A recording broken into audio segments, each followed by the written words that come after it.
from Mondo Wise. The world has gotten used to our blood. Israeli massacres in Gaza continue. Despite the shift in the media's attention to regional developments and the Israeli invasion of the northern West Bank, the massacres in Gaza continue in silence. In the first 3 days of September, Israel committed 9 massacres in the Strip. Israel's massacres against civilians in the Gaza Strip have not stopped for a single day since October 7. Despite the shift in the media's attention in recent weeks to regional developments and the massive Israeli invasion of the northern West Bank, the massacres in Gaza continue in silence. The Gaza-based health ministry releases a daily casualty report. In the first 3 days of this month alone, Israel committed 9 massacres across Gaza, resulting in the deaths of a total of 128 people. The number only includes the bodies that have reached Gaza's hospitals. The ministry states that hundreds more people are still stuck under the rubble from the past 2 days alone. The massacres usually result from airstrikes on displacement centers. Most of the time, they are schools that have been converted into shelters. On September 1st, Israel bombed the Safad school in Al-Zitoun neighborhood east of Gaza City. 14 people were killed as a result of the collapse of the building on top of its occupants. Palestinian civil defense crews arrived on the scene and reported witnessing hands covered in blood and ash sticking out from under the rubble, some of them moving as if asking for help. Civil defense team broke parts of the collapsed roof with hammers to pull out bodies and survivors. Zuhair Maghrabi, 40, was next to the school when the bombing happened. He and his family survived, but he cannot shake the sounds in his head of the screams of victims trapped under the rubble of the school. 3 days ago, the army invaded parts of eastern Gaza City. People ran out from these areas to the school.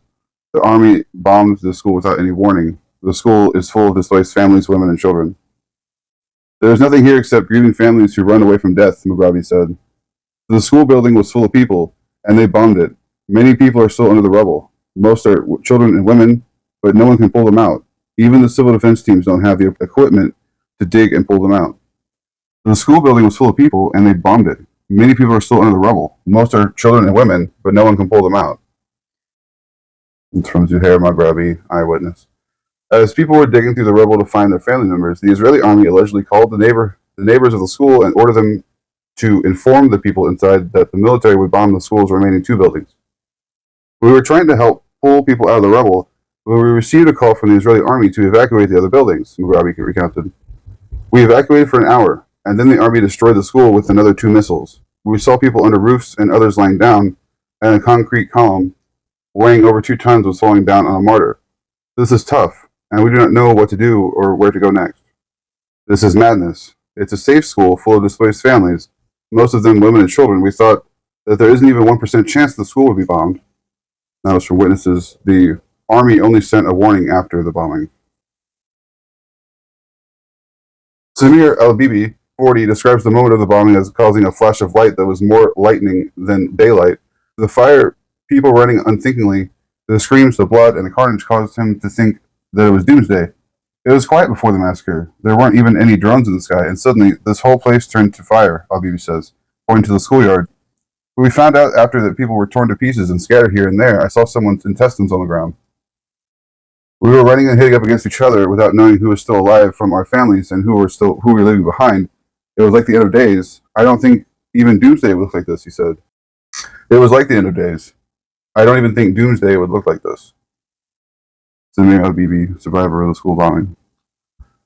After we witnessed the massacre, the Israeli army called us to evacuate.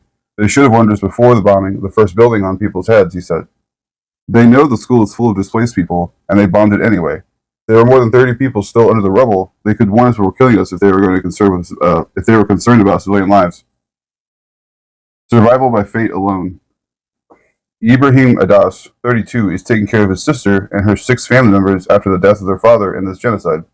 They all lived in one classroom in the Safad school. The class was located in the first building that was bombed without warning.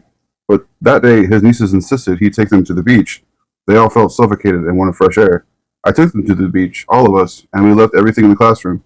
In the afternoon, our relatives called and told us the school had been bombed. We went back to the school in a hurry, and we watched the second bombing from a close distance. Only fate had led us to leave the school that day, otherwise we would be under the rubble without anyone knowing anything about us. If we all were in the class, as we usually were, we would all have been killed. The world has gotten used to our blood and our daily killing, he said. The Al-Hahi Arab Hospital was bombed over the weekend and Saturday. Yusuf Sadi, 23, a photography eyewitness to the bombing, told Mondoweiss that the Israeli army had targeted a medical lab in the hospital. Sadi is always at the hospital to cover events and was only 5 meters away from the building when the Israeli army bombed it. Suddenly, the bomb struck the location, and I found myself over 50 meters away from the explosion. It was an unexpected and difficult moment for people after the bombing. Most of the people who were quickly injured or got killed were women and children. So many people inside the hospital got injured, but shrapnel and stones flew after the bombing, Sadi said.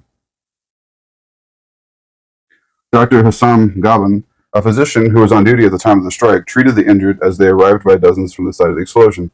The targeting of the lab building was sudden. We received no warning. The hospital yard was full of people.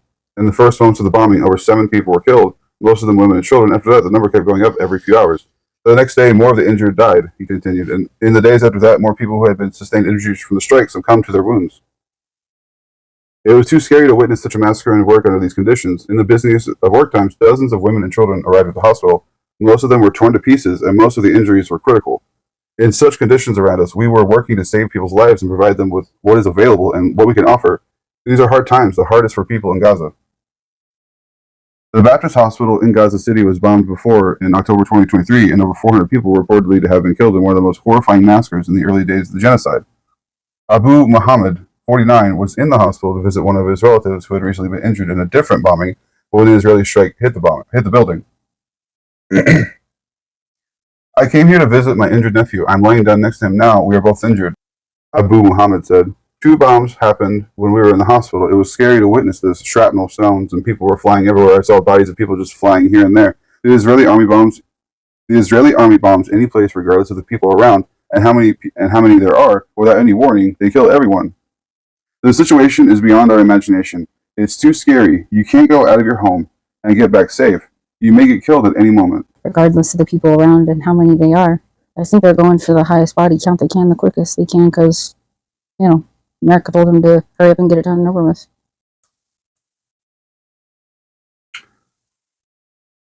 I don't know what to say. Vote for Jill Stein.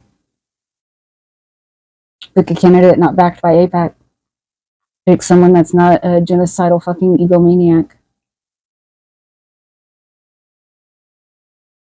Free Palestine. You can never let your guard down. That's how I would see it.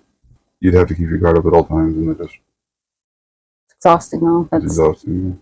And also improbable because, the people still alive in Gaza should consider themselves lucky, but for what? Just to live for how much longer? Like hours longer? Like a day longer? They're just waiting for death, and that's horrible. I mean, in those conditions, it'd be hard to find meaning for life. I wish we'd stop fucking dragging our feet. That's I wish Netanyahu would be deposed. Swing, never mind. And be charged, and he's already been charged. I wish he would be, tried and everything else. So. In The Hague for the rest of his life would be nice, right? Are you ready? No. I think we should just get rid of him. I mean, you say we should regime change Israel. We do it everywhere else for bad intentions. It'd be nice if we did it somewhere for a good intention for once, wouldn't it? That would be the one time I'd be okay with destabilizing or overthrowing another country, is to help the people within the country. That would just be us continuing to be judge, jury, and executioner. But I guess oh, we're not going to stop that. Come on now. America's got big old ego. We're not going to stop being that. Right. I mean, we establish the UN and then tell them, what we say goes. We get a final vote. Mm. So, yeah. I mean, yeah, we all that League of Nations, Geneva, UN, we all co-signed it, and then just didn't follow a damn bit of it. So.